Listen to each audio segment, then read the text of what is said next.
Welcome to Ranju Nagaraj YouTube channel. ನಾವಿವತ್ತು ಈರುಳ್ಳಿ ಸಮೋಸ ಮಾಡೋದು ಹೇಗಂತ ನೋಡೋಣ. ಫಸ್ಟ್ ಸ್ಟಾರ್ಟಿಂಗು ಒಂದು ಬಾಣಲೆಗೆ ಈರುಳ್ಳಿ, ಬೆಳ್ಳುಳ್ಳಿ, ಸಾಸಿವೆ, ಜೀರಿಗೆನ ಸ್ವಲ್ಪ ಆಯಿಲ್ ಹಾಕ್ಬಿಟ್ಟು ಫ್ರೈ ಮಾಡ್ಕೊತಾ ಇದ್ದೀನಿ. ನೋಡಿ, ಬೆಳ್ಳುಳ್ಳಿನ ಜಜ್ಜಿಬಿಟ್ಟು ಈ ಥರ ಹಾಕಿದ್ದೀನಿ. ಸ್ವಲ್ಪ ಗೋಲ್ಡನ್ ಬ್ರೌನ್ ಬರೋ ತನಕ ಹುರ್ಕೊಳ್ಳಿ. ನೆಕ್ಸ್ಟು ಉಪ್ಪು,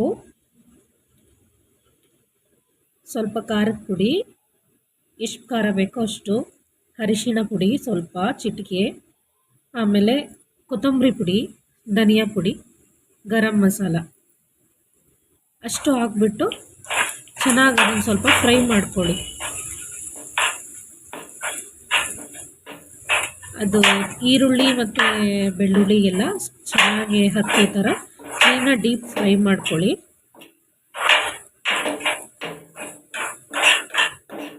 ಕೆಲವೊಂದು ಸಮೋಸಕ್ಕೆ ಬೇಕಾಗಿರೋ ಅಂಥ ಟಿಪ್ಸ್ ಕೂಡ ಈ ವಿಡಿಯೋದಲ್ಲಿ ಹೇಳ್ತಾ ಹೋಗ್ತೀನಿ ನಾನು, ಈಸಿಯಾಗಿ ಮಾಡೋ ಥರದ್ದು. ಇದು ಫ್ರೈ ಆಗ್ತಾ ಬಂದಿದೆ ಆಲ್ರೆಡಿ.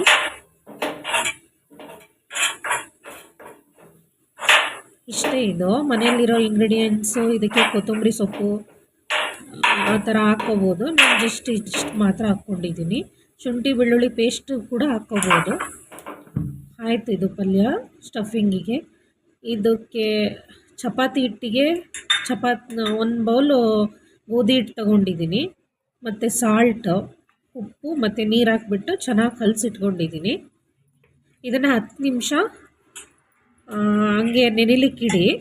10 ನಿಮಿಷ ಆಗಿದೆ ಇವಾಗ. ಇದನ್ನು ಚೆನ್ನಾಗಿ ನಾದ್ಕೊಂಡ್ಬಿಟ್ಟು ನಾವು ಮಾಮೂಲಿ ರೊಟ್ಟಿ ಹಿಟ್ಟು ಉಂಡೆ ಮಾಡ್ಕೊಳ್ತೀವಲ್ವಾ, ಸೇಮ್ ಅದೇ ಉಂಡೆ ದಪ್ಪಕ್ಕೆ ಒಂದೊಂದೇ ಉಂಡೆ ಮಾಡ್ಕೊಳ್ಳಿ.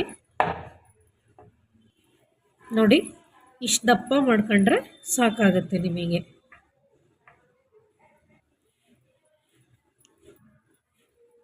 ನಾನು ಆವಾಗಲೇ ಹೇಳಿದ್ನಲ್ಲ ಟಿಪ್ ಅಂತ, ಇವಾಗ ಹೇಳ್ತೀನಿ ಏನು ಟಿಪ್ ಅಂತ.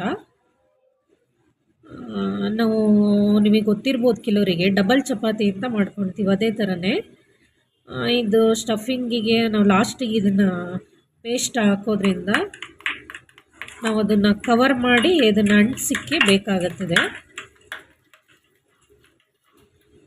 ಚಪಾತಿ ಹಿಟ್ಟು ತಗೊಂಡು ಸ್ವಲ್ಪ ಹಿಟ್ಟು ಹಾಕ್ಬಿಟ್ಟು ಚಿಕ್ಕದಾಗಿ ಒಸ್ಕೊಳ್ಳಿ ಫಸ್ಟು. ನೋಡಿ, ನಾನು ಹೊಸ್ಕೊಳ್ತಾ ಇದ್ದೀನಲ್ಲ ಅಷ್ಟು. ಅದ್ರ ಮೇಲೆ ಸ್ವಲ್ಪ ಆಯಿಲು. ಈ ಡಬಲ್ ಲೇಯರ್ ಚಪಾತಿ ಮಾಡ್ಕೊಳ್ತೀವಲ್ಲ, ಅದೇ ಟಿಪ್ ಇದರಲ್ಲಿ. ನೋಡಿ, ಇದ್ರ ಮೇಲೆ ಸ್ವಲ್ಪ ಗೋಧಿ ಹಿಟ್ಟು ಹಾಕ್ಕೊಳ್ಳಿ. ಇನ್ನೊಂದು ಇದೇ ಥರ ಹೊಸ್ಕೊಂಡಿರೋ ಚಪಾತಿನ ಅದ್ರ ಮೇಲೆ ಹಾಕಿ,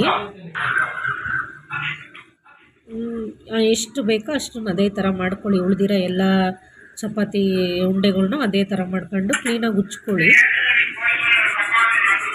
ನೋಡಿ, ಅದೇ ಥರ ಹಿಟ್ಟು ಹಾಕ್ಬಿಟ್ಟು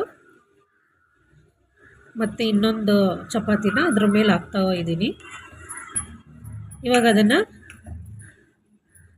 ಉಚ್ಕೊತಾ ಇದ್ದೀನಿ. ಇದಕ್ಕೆ ಏನು ಟಿಪ್ಪು ಏನು ಯೂಸ್ ಆಗುತ್ತೆ ಅಂದರೆ, ನೀವು ಈ ಥರ ಡಬಲ್ ಮಾಡೋದ್ರಿಂದ ಬೇಯಿಸೋಕ್ಕೂ ಈಸಿ ಆಗುತ್ತೆ. ಬೇಗ 2 ಚಪಾತಿ ಒಟ್ಟಿಗೆ ಬೇಯಿಸ್ಕೋಬೋದು. ನಾವು ಇದನ್ನು ಜಾಸ್ತಿ ಬೇಯಿಸಲ್ಲ ಅಲ್ವಾ, ಇನ್ನೊಂದು ತುಂಬ ತೆಳುಗೆ ಮಾಡ್ಕೋಬೋದು. ನೆಕ್ಸ್ಟ್ ನಾನು ತೋರಿಸ್ತೀನಿ ಎಷ್ಟು ತೆಳು ಬಂದಿದೆ ಅಂತ. ನೀವೇ ನೋಡಿ, ಎಷ್ಟು ಅಗಲ ಆದರೂ ಮಾಡ್ಕೋಬೋದು. ನೋಡಿ, ನಾನು ಎಷ್ಟು ಅಗಲ ಮಾಡ್ಕೊಂಡಿದ್ದೀನಿ. ಇದನ್ನು ಜಸ್ಟು ಕಲ್ಲರ್ ಚೇಂಜ್ ಆಗೋವರೆಗೂ ಬೇಯಿಸ್ಕೊಂಡ್ರೆ ಸಾಕಾಗುತ್ತೆ. ಜಾಸ್ತಿ ನಾವು ಕೆಂಪಾಗೋವರೆಗೂ ಚಪಾತಿ ಬೇಯಿಸ್ಕೊಳ್ತೀವಲ್ಲ, ಆ ಥರ ಎಲ್ಲ ಏನು ಬೇಯಿಸೋದು ಬೇಕಾಗಲ್ಲ. ಪ್ಲೀಸ್ ಫ್ರೆಂಡ್ಸ್, ನಾನು ಹೊಸದಾಗಿ ಈ ಥರ ಚಾನಲ್ ಮಾಡಿ ಕುಕ್ಕಿಂಗ್ ವಿಡಿಯೋ ಮಾಡ್ತಾಯಿದ್ದೀನಿ. ಪ್ಲೀಸ್ ಸಬ್ಸ್ಕ್ರೈಬ್ ಮಾಡಿ, ಶೇರ್ ಮಾಡಿ, ಲೈಕ್ ಮಾಡಿ. ನೋಡಿ, ಇದು ಕಲ್ಲರ್ ಚೇಂಜ್ ಆಗೋವರೆಗೂ ಮಾಡಿಕೊಂಡ್ರೆ ಸಾಕು. ಇವಾಗ ಮಾಡ್ಕೊಂಡಿದ್ದೀನಿ ನೋಡಿ, ನಾನು 2 ಕಡೆ ಇಷ್ಟು ಮಾಡಿಕೊಂಡ್ರೆ ಆಯಿತು.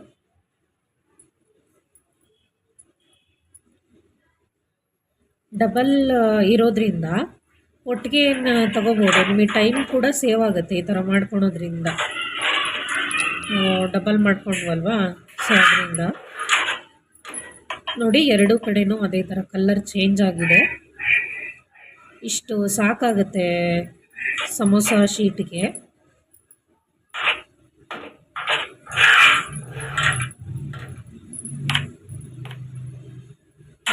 ಒಂದು ಮಣೆ ಮೇಲೆ ಹಾಕ್ಕೊಂಡು ಅದು ಜಸ್ಟ್ ಓಪನ್ ಮಾಡಿದರೆ ಸಾಕು ಬರುತ್ತೆ ನೋಡಿ.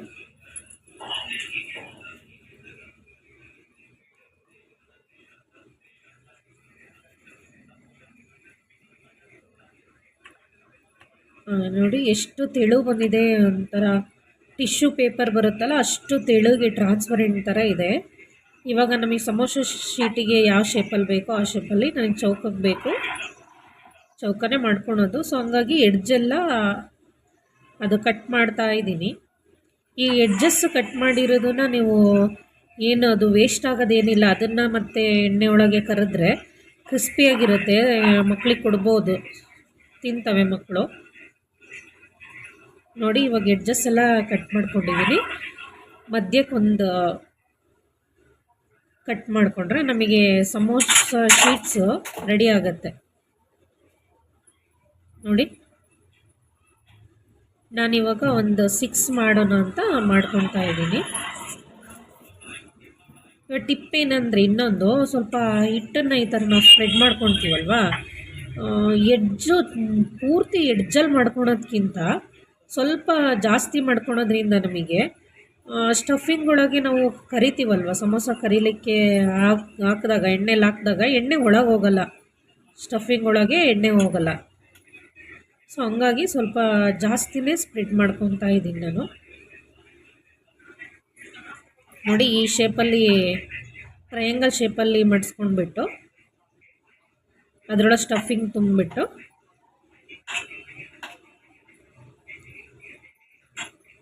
ಅದನ್ನು ಕ್ಲೋಸ್ ಮಾಡಿದ್ರೆ ಆಯಿತು. ಆದಷ್ಟು ಚಿಕ್ಕದಾಗಿ ಮಾಡ್ಕೊಳ್ಳಿ, ಜಾಸ್ತಿ ಸ್ಟಫಿಂಗ್ ತುಂಬಿಟ್ಟು ದಪ್ಪದಾಗಿ ಮಾಡ್ಕೊಂಡ್ರೆ ಅಷ್ಟು ಕ್ರಿಸ್ಪಿ ಅನಿಸಲ್ಲ, ಚೆನ್ನಾಗೂ ಅನಿಸಲ್ಲ. ಸೊ ನಾವು ಆದಷ್ಟು ಚಿಕ್ಕದಾಗಿ ಮಾಡ್ಕೊಂಡಷ್ಟು, ಅಂದರೆ ಸ್ಟಫಿಂಗು ಕಡಿಮೆ ಹಾಕ್ಬಿಟ್ಟು ಚಿಕ್ಕದಾಗಿ ಮಾಡ್ಕೊಂಡಷ್ಟು ಚೆನ್ನಾಗಿರುತ್ತೆ, ಕ್ರಿಸ್ಪಿಯಾಗೂ ಇರುತ್ತೆ. ನೋಡಿ ಇನ್ನೊಂದು ಮಾಡಿ ತೋರಿಸ್ತಾ ಇದ್ದೀನಿ, ಕ್ಲೋಸ್ ಮಾಡಿದ್ರೆ ಆಯಿತು.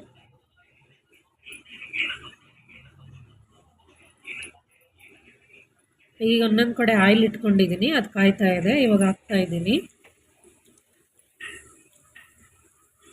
ನಿಮ್ಗೆ ಎಷ್ಟು ಬೇಕೋ ಅಷ್ಟು 1, 2, 3 ಈ ಥರ ಹಾಕ್ಬಿಟ್ಟು ಕಡಿಮೆ ಉರಿ ಇಟ್ಕೊಳ್ಳಿ, ಜಾಸ್ತಿ ಹೈ ಫ್ಲೇಮ್ ಇಟ್ಕೋಬೇಡಿ, ಲೋ ಫ್ಲೇಮು ಇಟ್ಕೋಬೇಡಿ, ಮೀಡಿಯಮ್ಮಲ್ಲಿರಲಿ.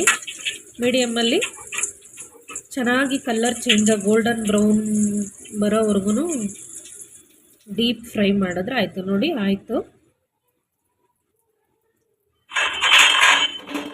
ನೋಡಿ ಸೌಂಡ್ ನಿಮಗೆ ಕೇಳಿಸ್ತಾ ಇರ್ಬೋದು ಯಾವ ಥರ ಬಂದಿದೆ ಅಂತ, ತುಂಬ ಚೆನ್ನಾಗಿ ಬಂದಿದೆ. ಇದು ಇನ್ನೊಂದು ಸ್ಟೆಪ್ ಹಾಕಿರೋದು ನಾನು. ನೋಡಿ ಸಮೋಸ, ಈರುಳ್ಳಿ ಸಮೋಸ ಮನೆಯಲ್ಲಿರೋ ಇಂಗ್ರೀಡಿಯೆಂಟ್ಸಲ್ಲೇ ರೆಡಿ ಆಯಿತು. Thank you.